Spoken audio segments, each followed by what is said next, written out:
Assalamualaikum warahmatullahi ta'ala wabarakatuh. Good evening everyone. I am Jelaydin Sinabangan from the group 19.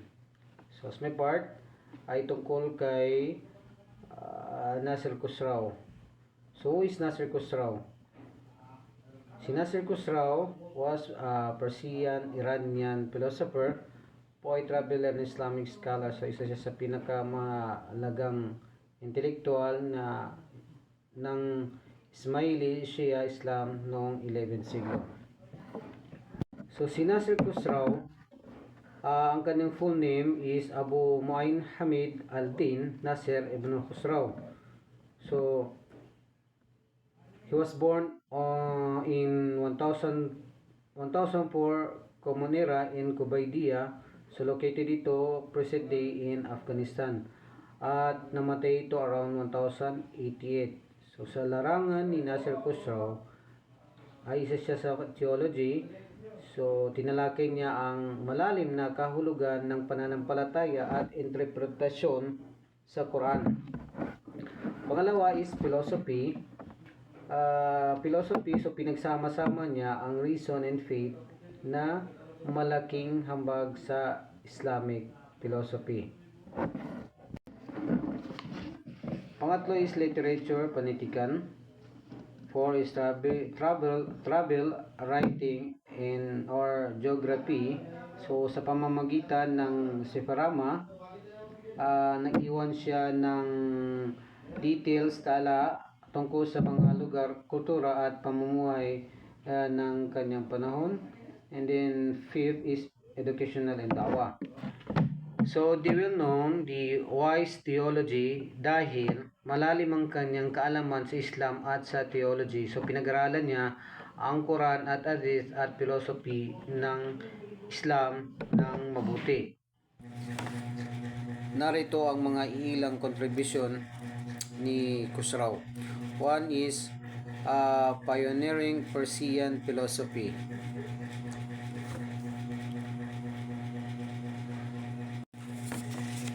He was the key figure in developing Persian philosophy and theology, creating new terms for complex ideas beyond Arabic.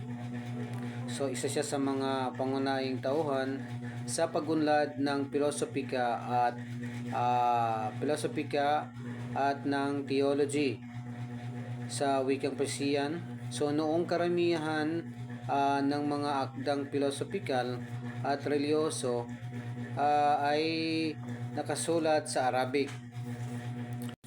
Kaya mahirap sa mga Persian na maintindihan o magkaroon ng sariling wika sa. Second is Safarnama Travelogue, a renowned account of his spiritual and intellectual journey through the Muslim world, offering insight into Fatimid Egypt and Islamic culture. So, ang Safarnama ay isang kilalang akda ni Nasir Khusraw na isang travelogue at tala ng paglalakbay. Sa akdang ito ay isinalaysay niya ang kanyang mahaba at makabuluhang paglalakbay sa iba't ibang bahagi ng mundo ng mga Muslim. So hindi lamang ito simpleng kwento ng paglalakbay, ipinapakita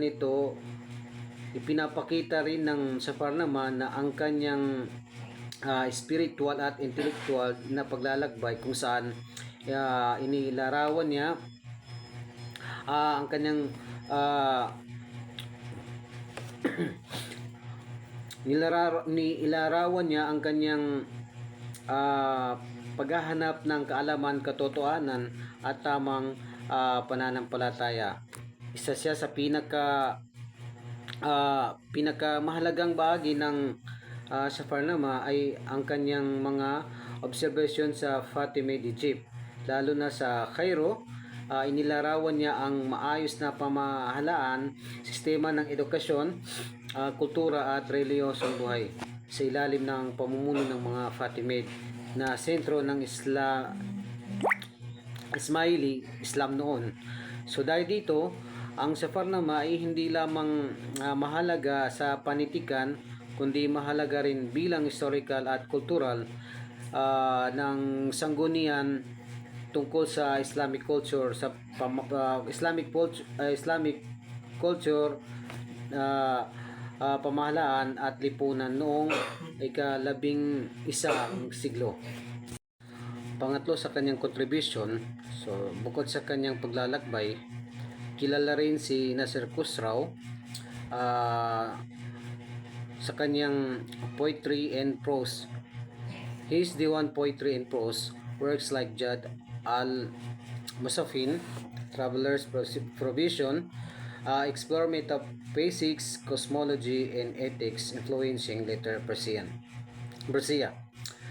So bukod nga sa kanyang mga paglalakbay, kilala rin siya sa kanyang tula at akdang tuluyan o poetry and prose.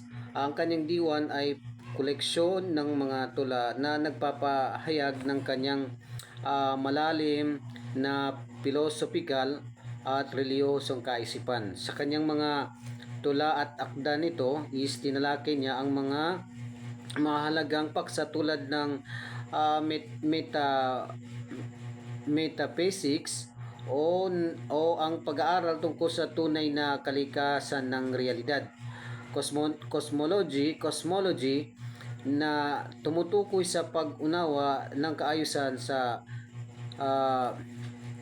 kaayusan ng sansinukob o ethics o tamang asal at moralidad ng tao. Isa sa kanyang mga mahalagang akdang ito is tuluyan ay ang Zaid al-Musafirin o Traveler's Provision. So ang kanyang aklat na ito ay nagsisilbing gabay, spiritual at intelektual na tumutulong sa mga tao sa paglalakbay ng buhay patungo sa kaalaman at katotohanan. So dahil dito, sa lalim ng kanyang mga ideya at malinaw na paggamit ng wikang Persian, malaking naging impluwensya ni Nasir Khusraw sa mga sumusunod na manunulat at pilosopo sa Persia. Number 4 sa kanyang contribution is Religions and Philosophical Contribution, Ismaili Da'i. As a prominent Ismaili missionary, Da'i, he spread Ismail belief, establishing a strong Ismaili presence in regions like Madagascar, Tajikistan, or Afghanistan. So sa aspeto ng reliyong at filosofiya ni Nasir Khusraw, may mga malaking ambag bilang isang Ismaili Da'i or missionary. So bilang Da'i, ang kanyang tungkulin ay ipalaganap ang mga aral at paniniwala ng Ismail Islam gamit ang kaalaman, pangangatwiran at mga wastong gabay sa reliyon. So ginagamit ni Nasir Khusraw ang kanyang talino sa filosofiya at pagsusulat upang ipaliwanag ang mga aral ng Ismaili sa paraang madaling maunawan at makabuluhan sa mga tao. Dahil dito, so naging epekto siya sa pagpapalaganap ng pananampalataya. So isa rin siya sa kanyang pinakamalaking contribution ay ang pagpapatatag ng komunidad ng Ismaili sa rehiyon ng Badakhshan na matatagpuan sa kasalukuyan ngayon ay ang tinatawag na Tajikistan at Afghanistan.